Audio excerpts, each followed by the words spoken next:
very important to know that the type of friends you have in college do not affect your grades. It was really affecting me, even my confidence.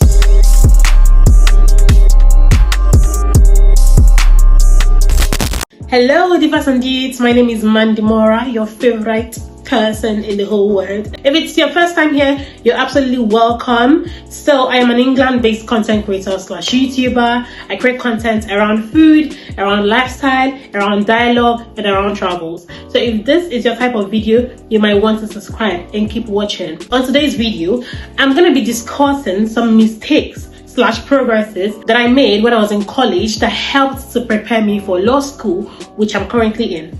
Let's get right into the video. So the first thing I want to mention is you have to cancel the mentality of knowing it all. Now, I've heard some students literally talk about how they need to catch up on a lot, on how they need to know everything at the same time, on how they need to know this, know that, know this.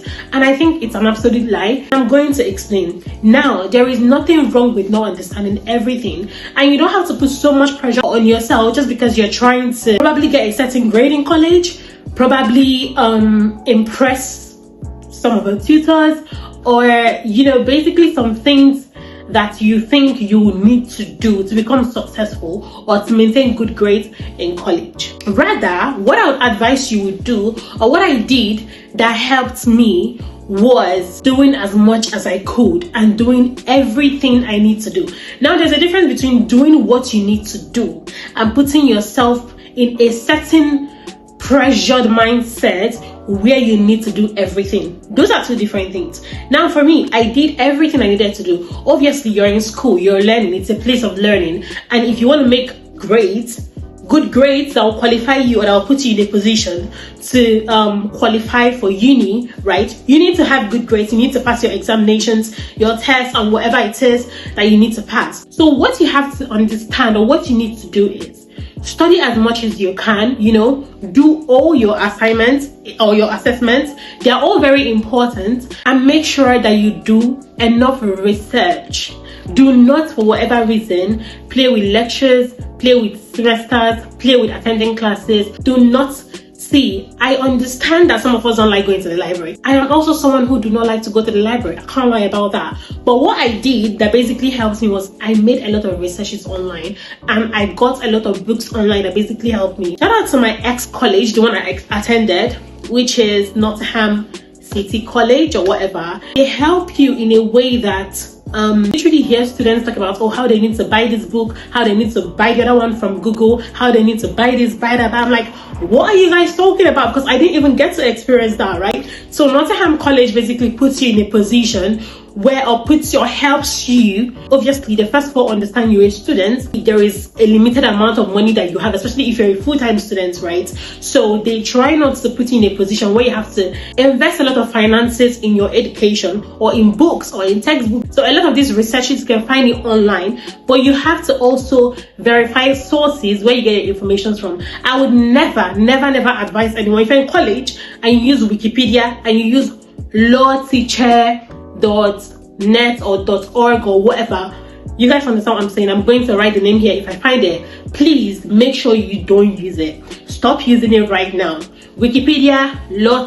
For me, I studied law, obviously, so that's why I'm mentioning that. You can even ask your tutor, basically ask them what sort of website should you not use for your researches, because most times these are things that tutors do in college. They literally do not tell you where you shouldn't go to or the website you shouldn't research. They basically wait for you to fail so that they will defer you and you have to rewrite the entire thing. It happened to me. That's why I'm telling you now. Please, from onset, make sure you ask your tutors, what sort of websites should I use for my assessments, for my assignments, for my exams? What sort of books do I need to find online to use? Because guess what? Some books are outdated. Literally, maybe the one from 1985 to 1995 was the one everyone was using before your own academic session started. So the one they're currently using is one that's from 2001 to 2007.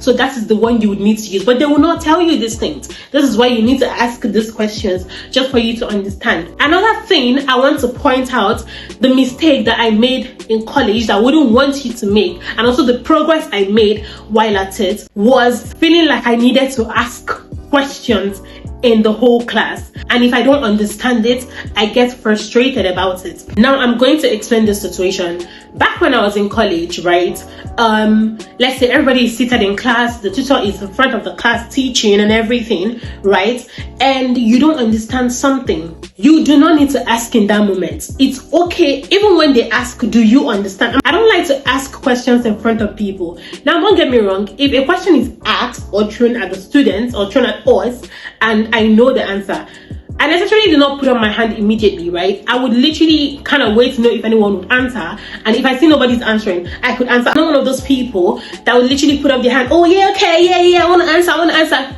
I haven't got time for that. I'll basically hold on. If nobody else understands it, then I could answer, right? But in regards to asking a question that I do not understand, even when the tutor is in front of the class, basically asking, do you understand? Is there any questions? Even when I have questions, I do not like to answer at that moment.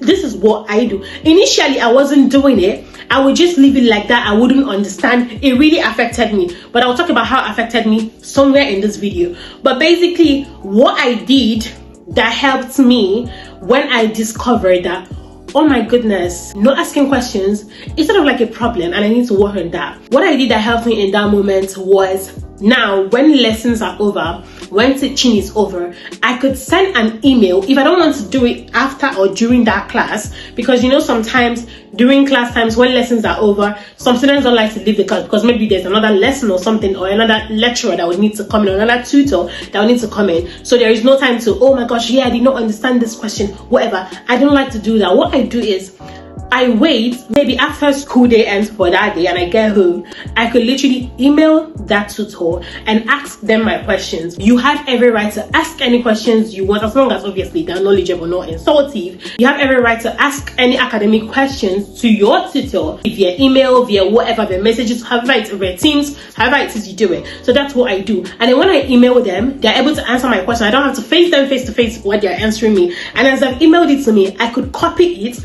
and paste it. Sometimes they might not answer you, they might tell you to meet them in class the next day or whatever.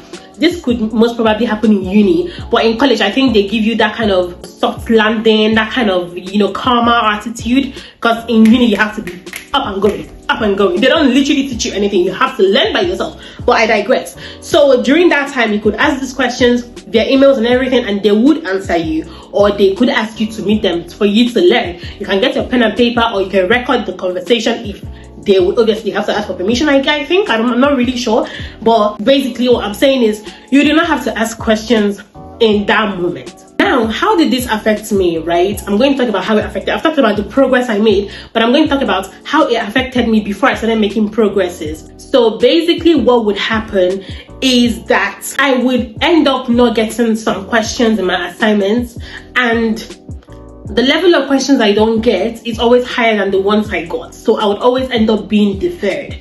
And I hated it each time I was deferred. It was really, really heartbreaking, because do you understand what it means for you to do a certain number of assignments? Let's say the number of words you have to write is like from 1,500 to 2,000, right? And then you would have to rewrite everything.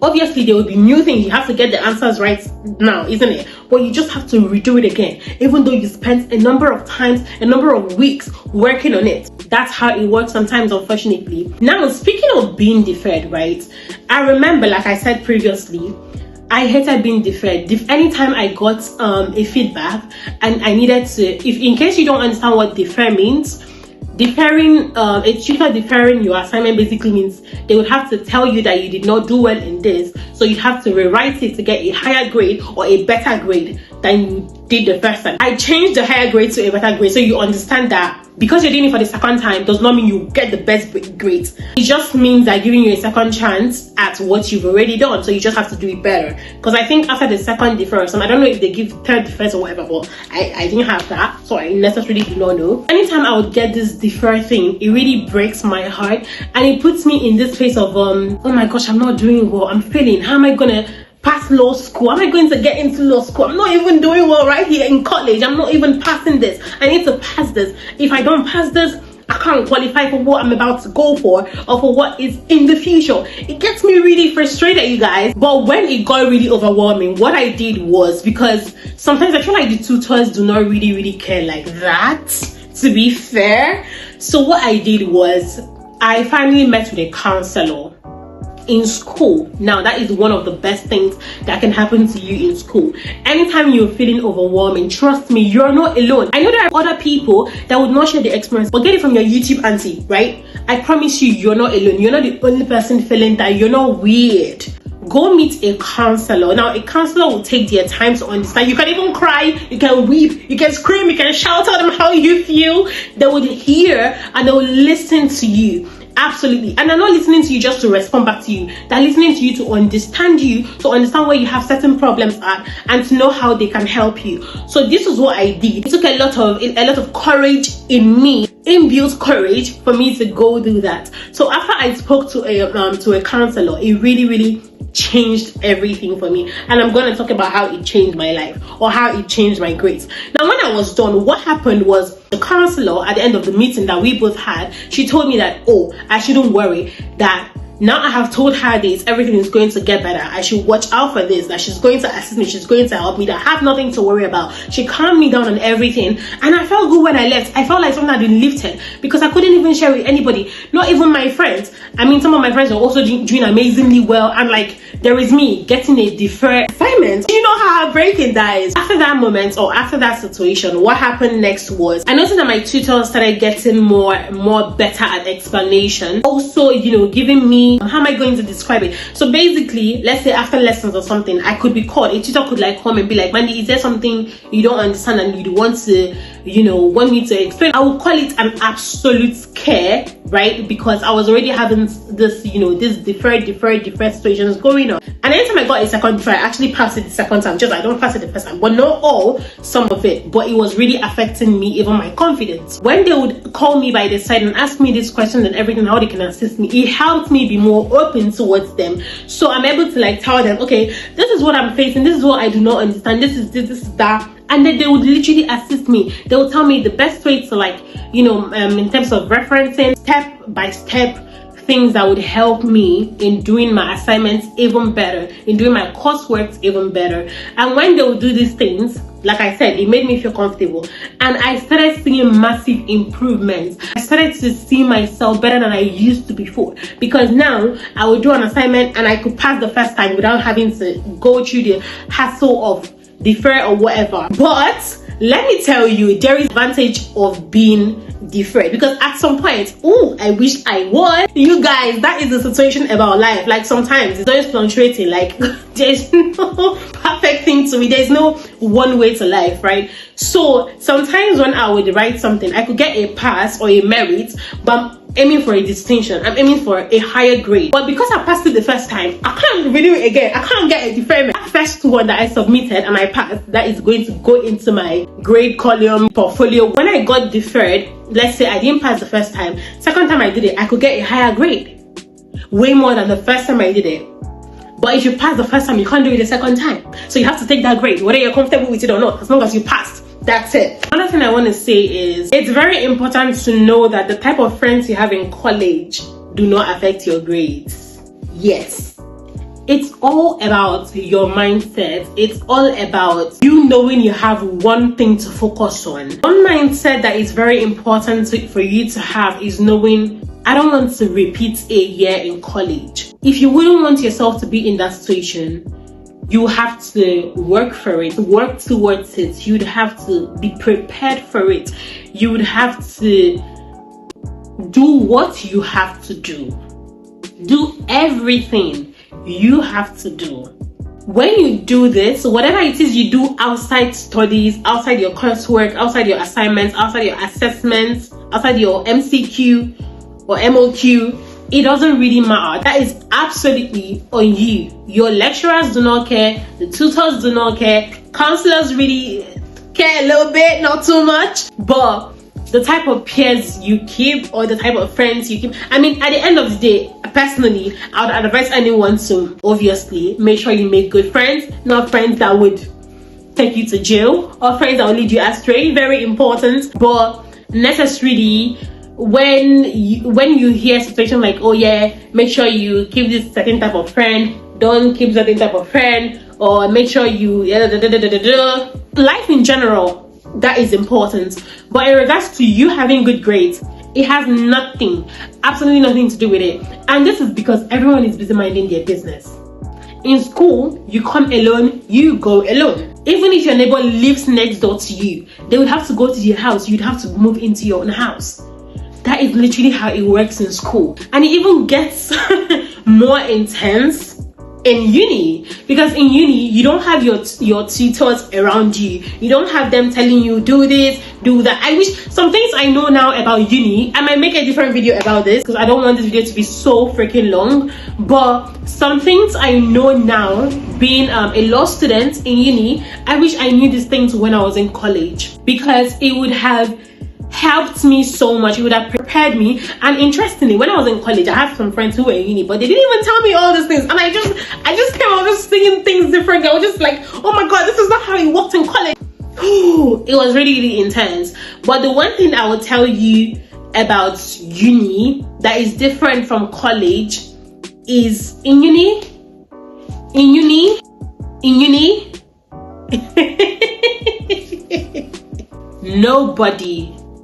nobody is gonna teach you what you have to have inside. I repeat again, nobody, not even a lecturer, will tell you what you need to have on the inside. At the end of the day, you might get advices here and there, but you see what is here, it's on you. You're responsible for building it up, you're responsible for maintaining it, you're responsible for guarding it. Very important. So if you're here and you're watching me and you're getting into college by this September, I want to tell you that you've got this if you really put into practice everything I've talked about, and also some personal lessons you learn by yourself. I think it will really help you. You don't have to be worried about anything, you don't have to be freaking out, you don't have to be scared, but just know that whatever it is, you're not alone. And if you have any questions, please do not fail to ask me in the comment section, as I will gladly answer. What else am I here for? I'm your YouTube auntie for a reason, dear. Please do ask me any questions that you'd have. I would love to read also your responses. And if you're someone who has left college already, graduated from college, please also tell us your experience in the comment section, because you might be helping someone to, you know, do better or make better decisions. I've come to the end of this video. If you enjoyed, please don't forget to give it a very big thumbs up, and also follow me on my other socials. On Snapchat, I'm just say Mandy. At Instagram, I am Mandiology. I'm going to put my handle somewhere around here. Also on TikTok, Mandiology. On YouTube, Mandimora, of course. Please make sure that you subscribe to this channel if you found this video helpful. I really look forward to seeing you again in my next video. Stay blessed, stay cool, stay amazing. Bye.